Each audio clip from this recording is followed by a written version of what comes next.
오늘 우리에게 주시는 하나님의 말씀은 구약성경 신명기 18장 15절에서 22절의 말씀입니다. 구약성경 신명기 18장 15절에서 22절의 말씀입니다. 내 하나님 여호와께서 너희 가운데 내 형제 중에서 너를 위하여 나와 같은 선지자 하나를 일으키시리니 너희는 그의 말을 들을지니라. 이것이 곧 내가 총회의 날에 호렙산에서 내 하나님 여호와께 구한 것이라. 곧 내가 말하기를 내가 다시는 내 하나님 여호와의 음성을 듣지 않게 하시고 다시는 이 큰 불을 보지 않게 하소서. 두렵건대 내가 죽을까 하나이다 하매 여호와께서 내게 이르시되 그들의 말이 옳도다. 내가 그들의 형제 중에서 너와 같은 선지자 하나를 그들을 위하여 일으키고 내 말을 그 입에 두리니 내가 그에게 명령하는 것을 그가 무리에게 다 말하리라. 누구든지 내 이름으로 전하는 내 말을 듣지 아니하는 자는 내게 벌을 받을 것이요 만일 어떤 선지자가 내가 전하라고 명령하지 아니한 말을 제 마음대로 내 이름으로 전하든지 다른 신들의 이름으로 말하면 그 선지자는 죽임을 당하리라 하셨느니라. 네가 마음속으로 이르기를 그 말이 여호와께서 이르신 말씀인지 우리가 어떻게 알리요 하리라. 만일 선지자가 있어 여호와의 이름으로 말한 일에 증언도 없고 성취함도 없으면 이는 여호와께서 말씀하신 것이 아니요 그 선지자가 제 마음대로 한 말이니 너는 그를 두려워하지 말지니라. 오늘 본문은 어제 점쟁이나 신접한 자나 또 무당과 같은 자들을 하나님께서 가증히 여기시기 때문에 그런 것을 본받지 말고 따르지 말라는 말씀에 이어서 이스라엘 백성들이 따라야 할 선지자를 그들에게 주신 배경과 또 어떠한 선지자가 참 선지자인지에 대한 기준을 말씀해주고 계십니다. 본문을 보시면 신명기 앞부분에서 좀 살펴봤듯이요. 선지자, 즉 하나님과 이스라엘 백성 사이에서 하나님의 말씀을 전하고 따르게 하는 일을 하는 사람을 하나님께서 주신 배경에 대해 말씀하고 있는데요. 하나님께서 이스라엘 백성들을 만나 주셨을 때 그 하나님의 임재를 경험한 이스라엘 백성들이 하나님을 두려워하게 됨으로써 하나님께서는 하나님의 말씀을 대신 전할 사람을 그들에게 주셨다라고 오늘 본문에서 말씀하고 있습니다. 그러면서 하나님의 말씀을 대신 전하는 사람의 의무에 대해서 쭉 이야기를 해 주시는데 그 의무는 다름 아닌 하나님께서 말씀하시지 않은 말을 자기 마음대로 하나님의 말씀이라고 전해서는 안 된다는 것입니다. 더불어 선지자는 다른 신의 이름으로 선포해서도 안 된다라고 말씀하시면서 그러한 일을 할 경우에는 그는 죽임을 당한다라고 말씀하십니다. 즉 하나님께서 말하라는 것만 말씀하라는 것입니다. 그 외의 것을 자기 마음대로 하나님의 말씀이라고 전하거나 혹은 다른 신의 이름으로 전하지 말라는 것입니다.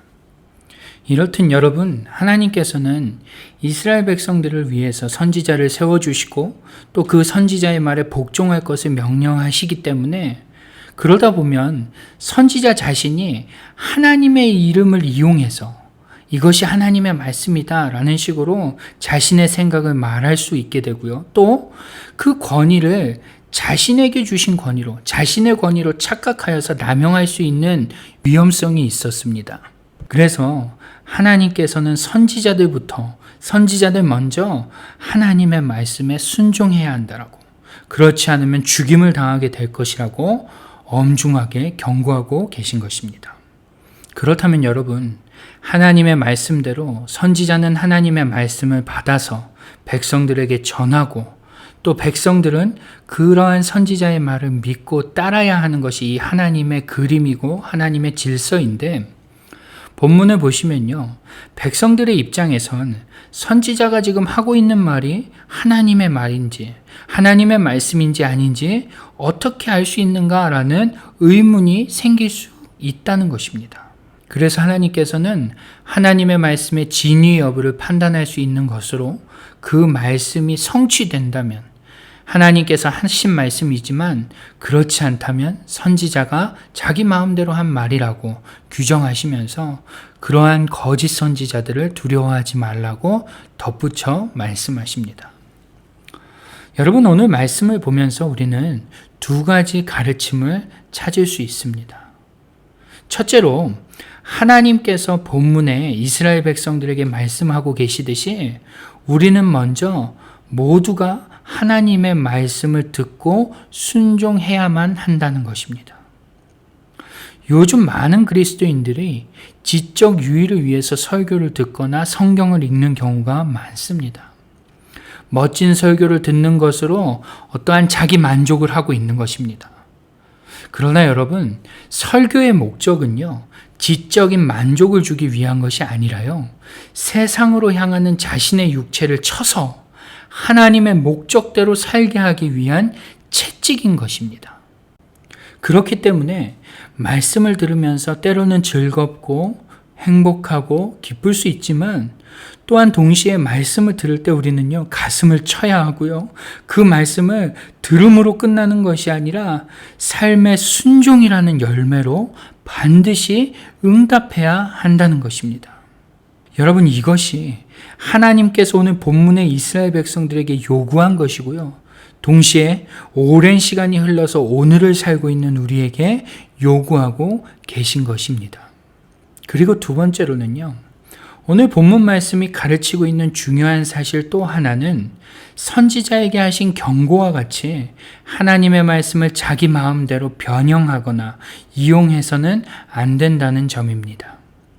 여러분, 내가 무슨 하나님의 말씀을 전해 목사나 그렇게 하지 라고 생각하실 수 있을지 모르지만요, 사실 그렇지 않습니다. 우리는 은연중에 하나님의 말씀을 왜곡하거나 혹은 이용하는 경우가 너무나 많습니다. 어떻게 해요? 나의 경험, 나의 생각, 나의 개인적 체험 같은 것들을 마치 하나님께 직접 받은 것처럼, 마치 직통계시처럼 그렇게 잘 꾸며서, 잘 포장해서 신령한 이야기처럼 잘 포장해서 하나님이 말씀하셨다라고 말할 때가 많다는 것입니다. 자기 마음대로 이야기하는 것이죠. 그런데 여러분, 우리가 확실히 해야 하는 것은요, 바로 하나님의 말씀은 성경밖에 없다는 사실입니다.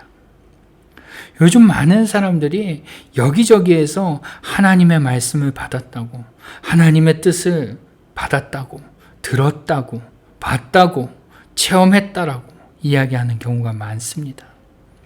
그런데 하나님께서는 분명히 성경이라는 이 성경 66권을 통해서 하나님의 뜻을 우리에게 충분히 알 수 있도록 주셨습니다.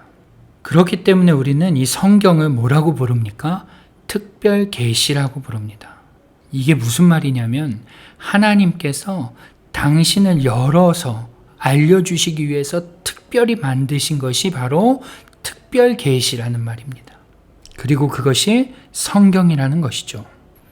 그렇기 때문에 여러분, 다른 곳에서 하나님의 뜻을 구해서는 안 됩니다.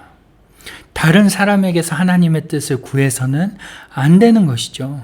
하나님께서 이미 당신에 대해서 다 알려주시기 위해서 성경을 주셨는데 자꾸 그것은 덮어두고 다른 사람에게서, 다른 곳에서 하나님의 뜻을 구하는 것은 하나님을 무시하는 일이고 하나님이 하신 일을 기만하는 행동이라는 것입니다.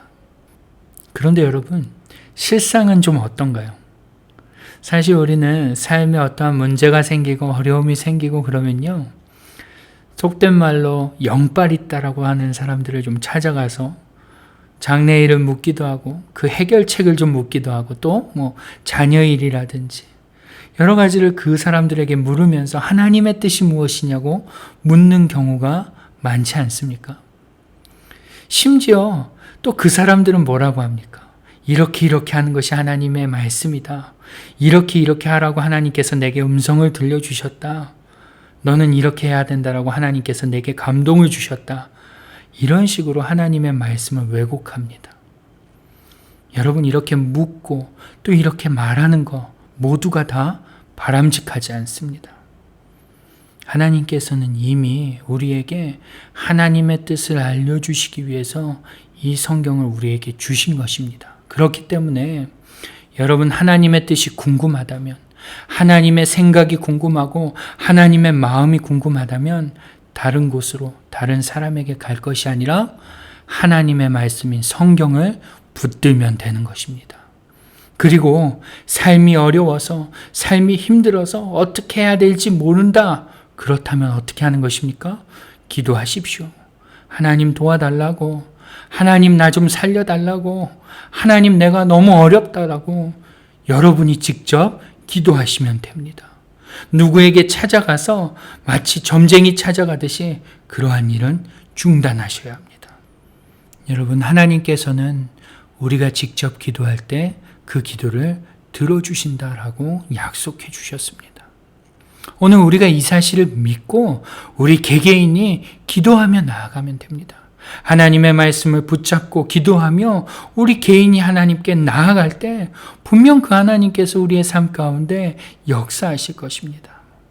여러분, 오늘 말씀을 잘 기억하면서 먼저는 하나님의 말씀에 순종하는 우리가 되게 해달라고, 그 말씀을 그저 머리로 알고 깨닫는 것으로 그치는 것이 아니라 삶의 열매로, 순종의 열매로 그렇게 맺게 해달라고 기도하시고, 더불어서 그 하나님의 말씀을 자신의 마음대로 해석하거나 자신의 마음대로 하나님의 말씀으로 둔갑하거나 또 이곳저곳에 찾아가서 하나님의 말씀인 성경은 덮어두고 다른 곳에서 찾는 그러한 무익한 행동은 중단하기로 결단하며 기도하는 저와 여러분이 될 수 있기를 주님의 이름으로 축원합니다.